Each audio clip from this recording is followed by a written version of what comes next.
So my name is Avishai. It's over here on the board. And I'm going to be talking to you about mathematics, specifically the mathematics of reliability.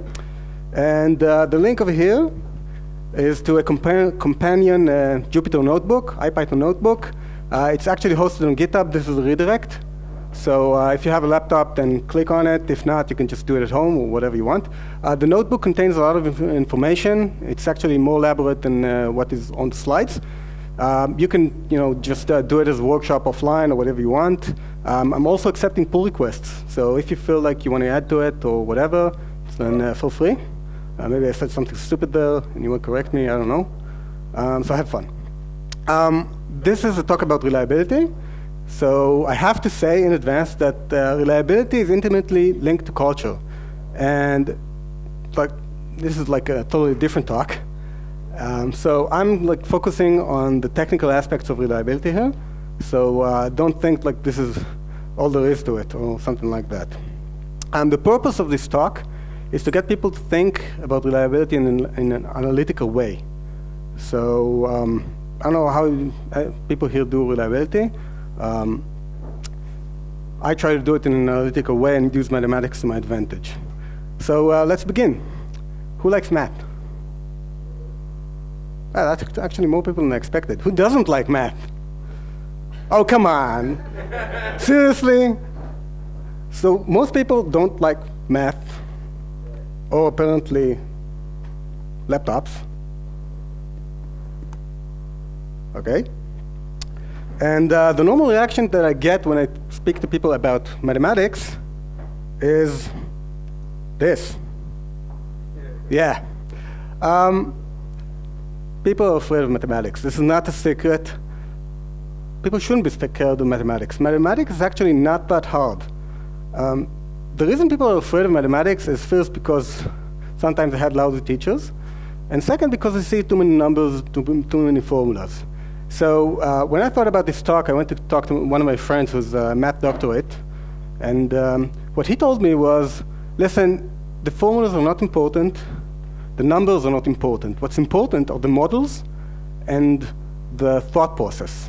That's what's important in math. So you are going to see some formulas because you have to put something on the slides, but that's not the important part. Mathematics is about formalizing. It's about formalizing your thought process, and it's about formalizing your assumptions. It's about modeling, and it's about proving stuff. And what happens when you formalize and you prove stuff, you often find that you neglected something. There's something you haven't thought about. There's a loophole somewhere. And that's the important part. This is where we gain our insights, very important insights that we wouldn't get any other way. So there's a story about this math professor that in the middle of a lecture wrote something on the board and said, this is trivial, that, blah, blah, blah. And then looked back and like, oh, wait.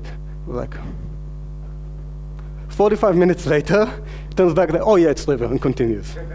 So that stuff actually happens. Every once in a while, you go like, this is trivial, and then you think back on it, and it's like, wait, this is actually not so trivial. So this is very important. So let's start with an example to justify why we actually do this stuff. So a lot of people use Nagios, and they monitor stuff like their service, like their API or the web service or whatever it is they have. And Nagios is, the way Nagios works is that you check your service, say, every 15 seconds or whatever, and if the check fails, then you don't get an alert immediately, because otherwise you would get tons of alerts because of false positives. Like every network problem would raise an alert. So you set it to something like max check attempts to 4, and after you had 4 consecutive failures, only then you get an alert. So suppose we have our service is experiencing 50% failure, which is actually very, very high. Normally in a production system, you'd see something like 10%, 20%, all like complete failure. So this is like, what the fuck? Yeah, failure, see?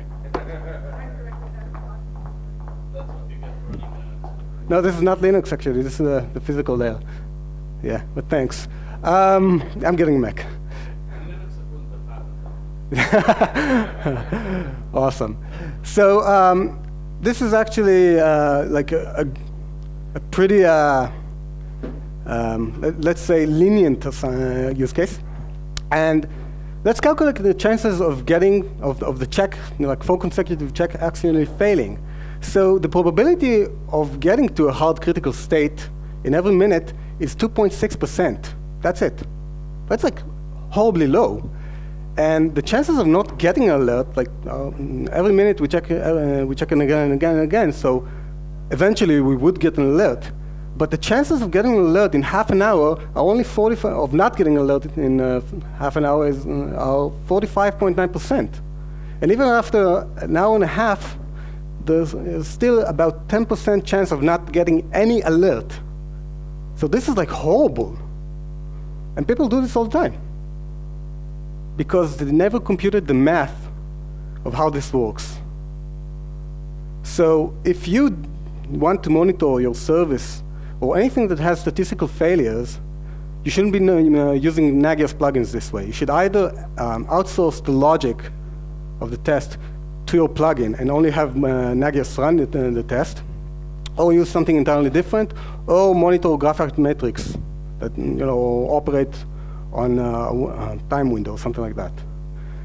So the important takeaway here is that Nagios is not designed to test statistical failures or anything that has false negatives, for that matter. So this is why we need math, to know those things. So let's talk about reliability. Anybody wants to define reliable? Anybody? How do you, what terms do you use for the reliable? Yeah. Okay, MTBF, yeah. SLA, failure per year, QoS, all those fancy numbers we see on contracts. So what's the problem with those definitions? So what does 4 nines mean? 4 nines of what? Of uptime, right? What is uptime? So what is uptime? If my service has 1.5 seconds latency, is my system up? Depends, right? So I don't know, maybe. If it's 4 seconds, is my system still up? Again, I don't know. If I have 50% error rate, is my system up?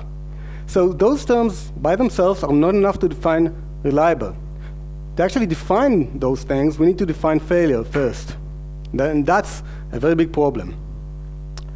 How do we define failure?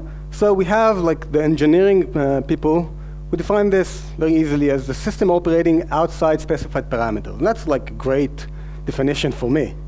You give me parameters. If the system is working within parameters, then it's OK. If not, it's failing. Awesome. Very easy. But how do I set the parameters? To set the parameters, I have to know the business use case. That's the important part. Our systems have a purpose. And to define the parameters, we need to understand the purpose of the system. If the system doesn't have throughput, it doesn't generate any money, then it's useless. But in reality, and anyone who does the business would tell you, the definition of failure is that users are complaining. So you don't get to decide what failure is. Your users decide that for you. So from this, we understand something very important. Failure is subjective. The universe doesn't care if your system works or not. It's oblivious to that. It's our subjective decision when the system is failing or not. And we can change it on the fly, by the way. We can magically... Really? You have SLA? What, sorry? Oh, so if I jump, it happens? Awesome. So the problem with SLA is that, A, not everybody gives you SLA. What's the SLA of Gmail, for example? You give SLA, but you can lie about it, like a lot of people do.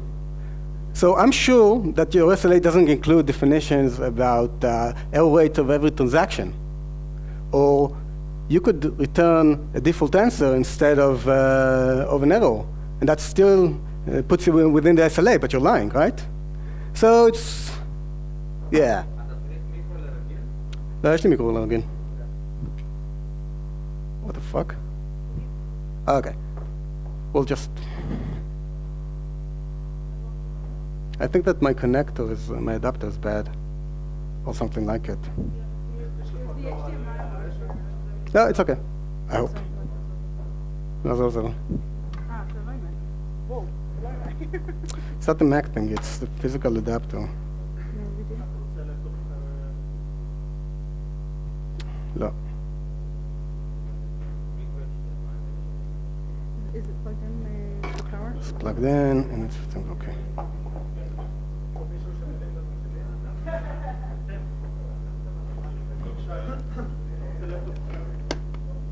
לא רוצה לפטופ אחר, ולא שום דבר. זהו, עובד, לא עובד. טוב, שמי שווה לפטופ. שמי שווה לפטופ, או משהו. Okay. So the Mac guys are going to save me. Or not? אתה מתאם. כן, תעשו משהו. So the problem with SLA is that SLA by itself is not enough, and again, it's subjective. You can like redefine everything on the fly. The easiest way to achieve reliability is to just redefine what failure is, which is exactly what people do when they give default answers, or they cache pages, for example. This is the easiest way to achieve reliability. What, sorry? If you don't catch the error page, if you don't catch the error page, of course, and that also happens. לא, זה לא קונקטור, חבר'ה, מה אתם עושים? אוקיי, אז הקונקטור הזה בעייתי. סבבה. מקצר. תומר, בינתיים עד שזה.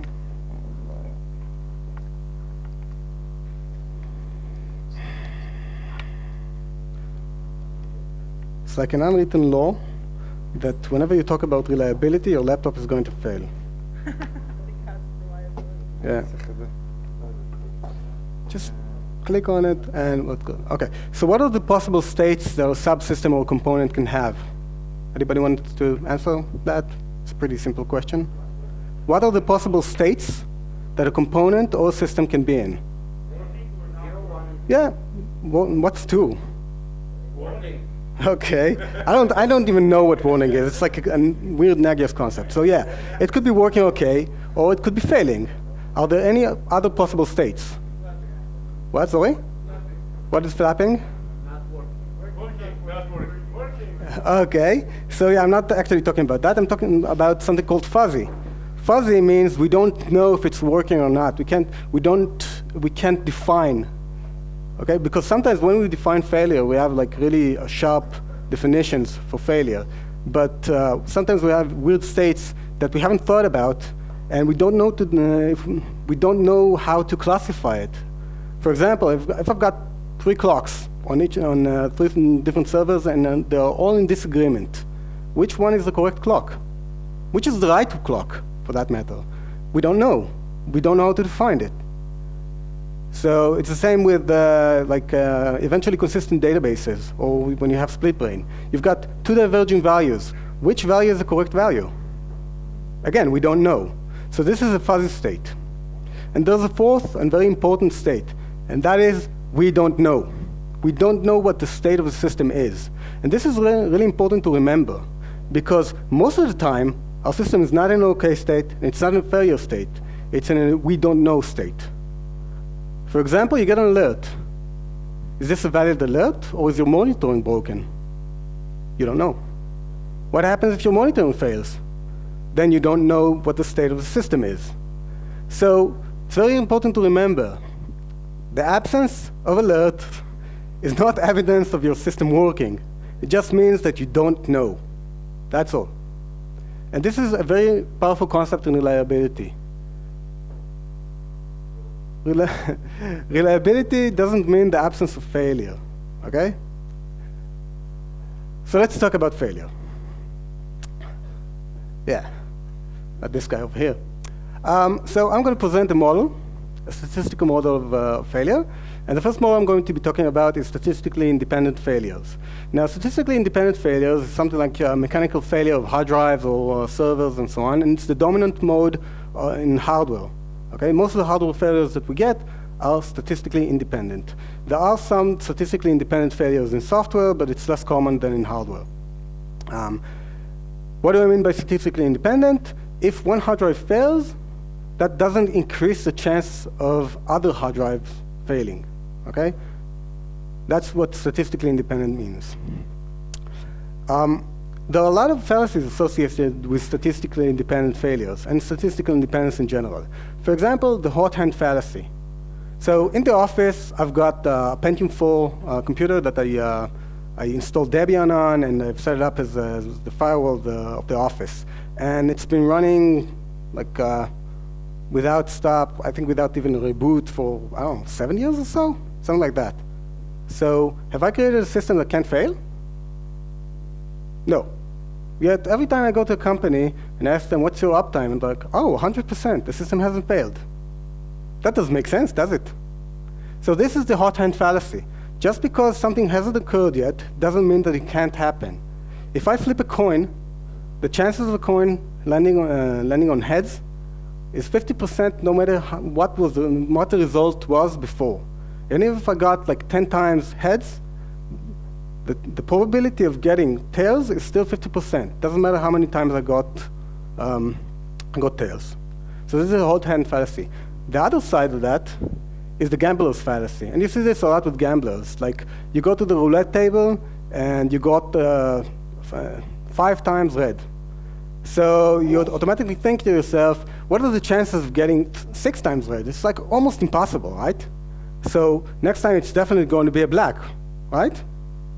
So no, that's not how statistically independent things work. The chances of getting red are 48% no matter what the result was before. So the lesson here is that past performance does not dictate future performance. You can't really learn, you can't really tell from that. Why do I have an asterisk there? Because sometimes it does.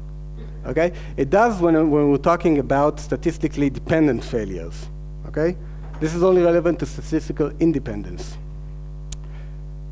So what does it mean in terms of reliability? So first of all, I have to put this slide here. It's like a small sidetrack, so we'll know what we're talking about. Those are common reliability measures that we see in specifications of hardware and software. Mean time between failures, the rate of failure, the probability of failure, the reliability, which is just 1 minus chances of failure. This is something that you often see on hardware. A typical MTBF, for example, on a hard drive is like something like 150 years. Anybody say something weird here? I haven't seen one that hasn't been. Yeah, for example. So I don't know about you guys, but I don't think that anybody has operating experience of 150 years with a hard drive. We haven't even started producing them like before 30 years ago. So how do you get to that number? No, you don't lie. This is not a lie.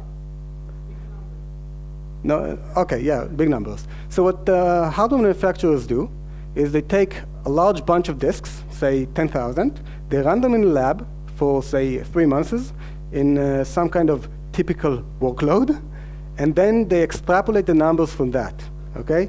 So this is why I showed the fallacies before, because you can't tell from a single device averages. Those numbers are averages. 150 years between failure is average over a large group of drives. It doesn't mean that a single drive won't fail in 2 days, okay? That's very important. So serial reliability. Serial reliability is a system where we have a few devices, a few components connected in series. And the failure of even one device or one component is enough to crash the entire system. For example, we have a web server connected to an application server connected to a database. If the database fails, the entire system fails. If the application server fails, the entire system fails. The total reliability of the system is simply the product of the reliability of all those components. So what does that mean in practice? So suppose I have a system with 3 components, one that is highly reliable, 0.995, one that is a little bit less reliable, 2 nines, and one that is low quality, 0.95. The overall reliability of the system is 0.936, which is not very high, okay? So the question is, what should we improve? Anybody want to take a guess? Which component should we improve? The weakest, right? If we improve component number 1, which is the most reliable component, we get a very, very small improvement, almost no improvement at all. If we improve component number 2, we get a slightly larger improvement, but still not a very big improvement. We improve the worst component, we get 3 times the improvement in terms of failure. So, 2 things that we can learn here, actually 3 things. 1, the total reliability of a serial system is always less than that of the worst component. The second is that the best return on investment comes from improving the worst component. And this means that after we improve that component, we have to look at the system again and see if this is still the worst part. And if it isn't, then we have to move to another component and improve that part. And this is, yeah, like this one. And this is very important, and this also means that improvement in a serial system is very, very expensive. And this is why people go to clusters, right? Because serial system is very expensive. So let's talk about clusters, about parallel systems and redundancy. So the mathematics of redundancy, this is like the equation. If you know what this means, this is the binomial product, if you care about those things. But what does this mean in numbers? So you see up to k failures? That's the number of failures we can tolerate, and n is the size of the cluster, if you will. So let's take a redundant system, a cluster of 10 machines, that can suffer up to 2 failures. 2 servers can fail. If the components, each server has 95% uptime, okay, MTBF is 19, and you can see that the improvement is by factor of 4.5, which is a lot bigger than a serial system. But if we take better hardware, say enterprise-grade hardware, then the improvement is, huge, 88.7. It's insane. So you get better return on investment if you use high-quality components. Does that sound weird to anybody? Why is everybody using commodity hardware then? Yeah, you can buy more of those. So this is the improvement you get without changing the size of the cluster. Okay? What happens if you can change the size of the cluster? So suppose we have a redundant system, yeah, or a non-redundant system that it is with my laptop. Yeah, try it again. Okay. Or if I just don't move, then maybe it would be better. Or if I don't speak, or if I don't breathe, or whatever. Yeah. So 0.95. And let's see what happens if I can tolerate only 1 failure. You can see that in a cluster of 10 machines with only 1 failure, the reliability is actually worse than that of a single machine. How is that possible? What did I get by clustering then? If I use 2 machines, then my reliability is improved, and it's actually better than a single machine. But the overhead, you see the overhead there? I'm actually wasting 20% capacity of the cluster. That's horrible. Think about what happens if you use a cluster of 2 machines. You're wasting 50% of your capacity. That's not economical in any way. So what happens if we enlarge a cluster? If we use, say, 100 machines, and we only allow for 5 machines to fail, our overhead is very small, but our reliability is horrible. If we use 9 machines, then our reliability is now bigger than a single machine, and we've only wasted 9% of the cluster. If we use 11 machines, then at the price of 11% overhead, which is a lot smaller than the cluster with 10 machines, we achieve very, very high reliability. And this is why we want large clusters. They are more economical. But this is the important part. If you go and use large clusters, you can't use the n+1 rule that everybody uses. It's only true for very small clusters. You need to use percentages of redundancy, and they have to be, in terms of absolute machines, pretty big. Otherwise, you can actually reduce your reliability. Okay? This is also why it's very important to replace failed machines very fast. So let's talk about statistically dependent failures, or correlated failures. This is the dominant mode in software, by the way. Most of the failures we get in software are actually correlated. So correlated means that the failure of one component can actually increase or decrease the probability of other components, of the failure of other components.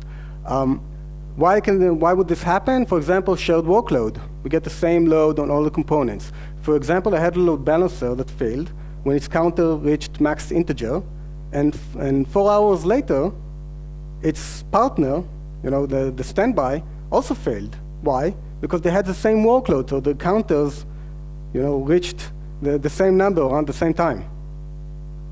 So this is what correlated failure means. Okay? So what can we do about that?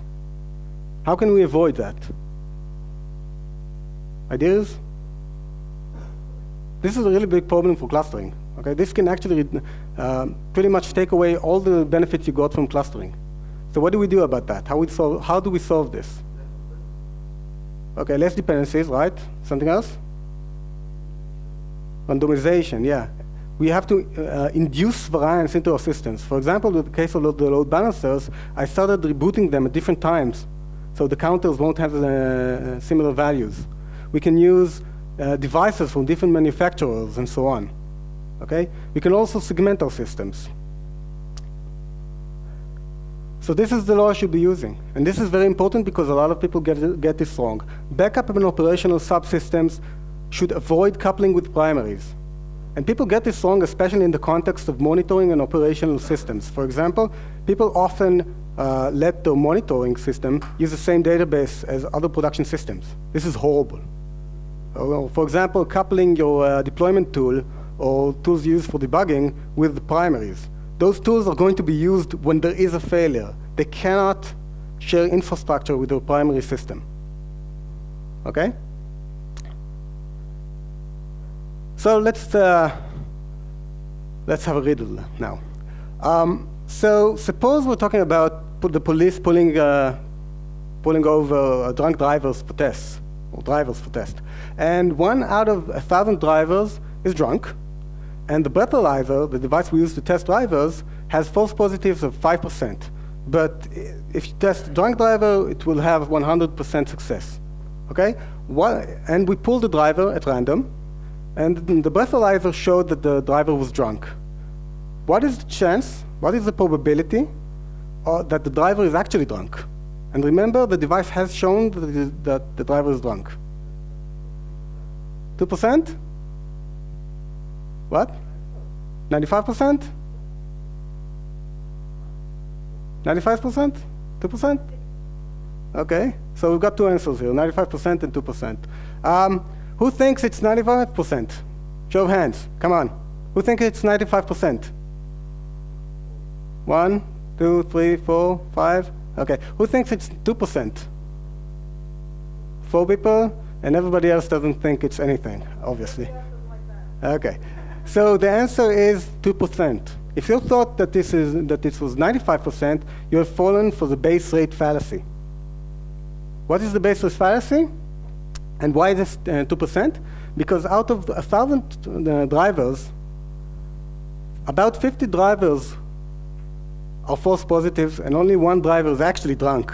So we've got a bias of 50 to 1 favoring false positives. The base rate is 1,000 to 50, and this is what we ignored. Why is this very important in reliability? So think about the failover of databases, for example, active-passive failover. We've got the controller that is trying to detect the failure of the master.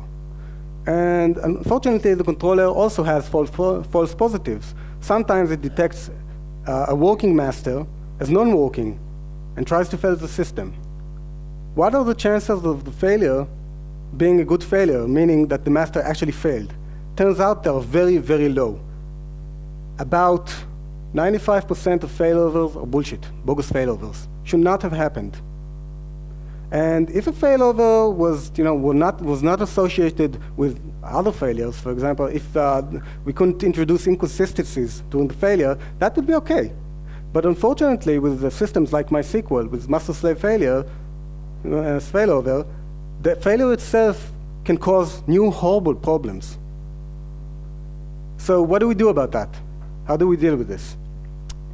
we either disable automatic failure, greatly reduce the number of false positives of the controller, which is very hard to achieve, or favor active-active systems. And this is one of the reasons why people prefer NoSQL solutions, or things like Galera, MySQL Galera. Let's talk about multiple dependencies. This is very common in microservices environments. We have a component, an application server. The application server has, let's say, 0.99 availability. But unfortunately, it has dependencies, each talking to 3 other services, which also have reliability of 99 each. This reduces the reliability. Remember, it's a serial system. The failure of one dependency can fail the entire system. This reduces the overall reliability of the system to 0.96. What happens when we add another layer? Because those services also have dependencies. We reduce the overall reliability to 0.88. That's horrible. Now think that in microservices with 400 services, we can have 4 or 5 layers, 40 layers.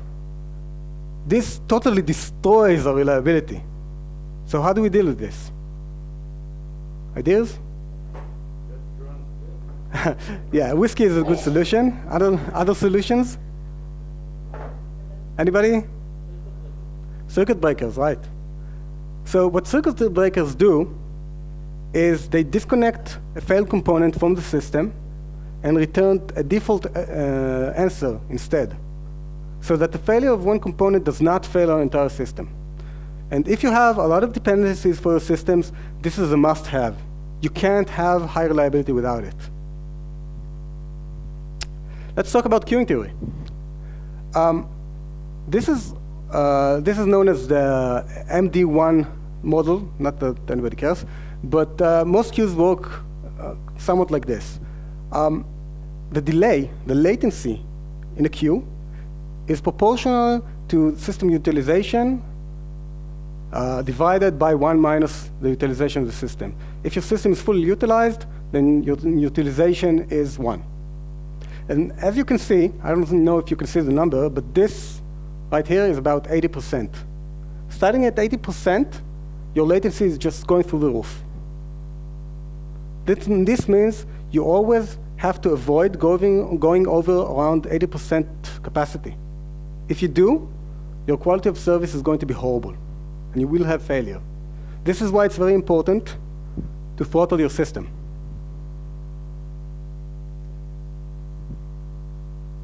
So this is a server, a backend server, and the frontend server. This is frontend, this is backend. And the frontend server is pushing traffic to the backend server. What happens when the backend server has too much traffic? It starts timing out, but before that? Backlog. Yeah, backlog. Load starts queuing inside the server or in the interconnection on the socket. What happens to latency? It's going through the roof. And eventually, we will have failure. How can we avoid this? Queuing mechanisms only make latency even worse.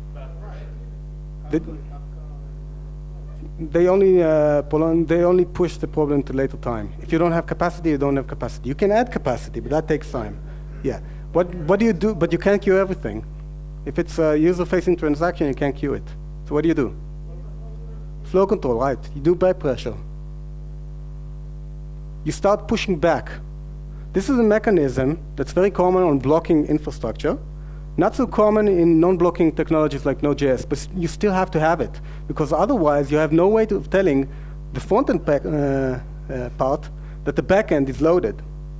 So no matter what kind of mechanism, no matter what kind of system you have, when it's composed of multiple parts, you have to have back pressure within your entire system to just push load back and let the users know that somewhere in the system there's a part that's overloaded. Otherwise, you will have internal queues filling up. Another very nice thing about queuing theory is something called Little's Law. This is one of the basic laws of queuing theory. And Little's Law says that in a system, in a stable system, regardless of the distribution of the load, this rule here will hold. L is the number of clients in the system. Lambda is the arrival rate, or the applied load, and W is the latency. Okay? And if we have a load balancer, this guy here, which is working according to the most common algorithm, which is list connections will try to make, the L of different servers equal to each other. The number of connections they hold should be equal to each other. This means that latencies, okay, are proportional. The proportion of latencies is proportional to the throughput of different servers. This is what we want from load balancer. We want all the servers to get roughly the same throughput, right? So what happens if one server fails? And, for example, starts returning errors very, very fast. Suppose the normal latency of the system is 100 milliseconds. Now we've got a failure in one server, and it returns 500 errors in 1 millisecond latency. More connections than Exactly. If the latency goes 100 times, it's going to be 100 times lower, then the throughput will be 100 times higher. This means that one failing server can take about 90 or 95% of your traffic. So one failed server in a 10 server cluster can cause 95% failure rate. That's insane, right? How do you avoid this? You will still catch it later. So what do you do? Throttling, right? You throttle. And it's very important to set the throttling rate according to the normal rate of the servers. Okay? Otherwise, you won't do anything. You won't achieve anything by it. Yeah, technology is broken. I should move. This is like almost the last slide. Okay, so feedback loops. Feedback loop is an example of what happens in a complex system when you apply local logic to it. I'll give you an example. If you try to get to be overheard over a noise, you try to speak in a noisy room, okay? What do you do to be heard? You lower your voice, and you raise your voice, you scream. What happens if everybody uses the same algorithm? The noise level goes up. So you scream even harder. But everybody screams even harder until everything blows up, okay? This is a feedback loop. And feedback loops, this is like the mathematical example of a feedback loop. To avoid them, we have to use backoffs and cooldown. Because if all the servers employ the same recovery algorithm, which causes feedback loop, we're going to have horrible things. For example, anybody had a retry storm? Yeah, a couple of people here. A retry storm, think about you have a 1 second outage. What do all your clients do? Hit retry. So you get a surge of load that hammers all of your servers. The system is again down. Everybody retries again, and this goes on forever. And sometimes even increases. So what you do is you back off. You wait longer and longer between retries, okay? Or you do cooldown. You stop the load until everything stabilizes. Those are mechanisms that are very, very important to have in place. Otherwise, you won't avoid feedback loops. So the key takeaway here is that reliability is important, and you have to put it in all the layers. You have to put it in the back end. You have to put it in the front end. You have to put it into the mindset of the product and everybody else. You cannot achieve reliability if you think it's somebody else's responsibility, if you try to delegate it. It's impossible to delegate reliability. If you think it's ops problem, you will never have a reliable system. So thank you very much. And if anybody wants to ask a question. No time for questions? 2 questions. Okay, so 2 questions. Anybody want to ask a question? Short ones? Nobody? Okay. Have fun.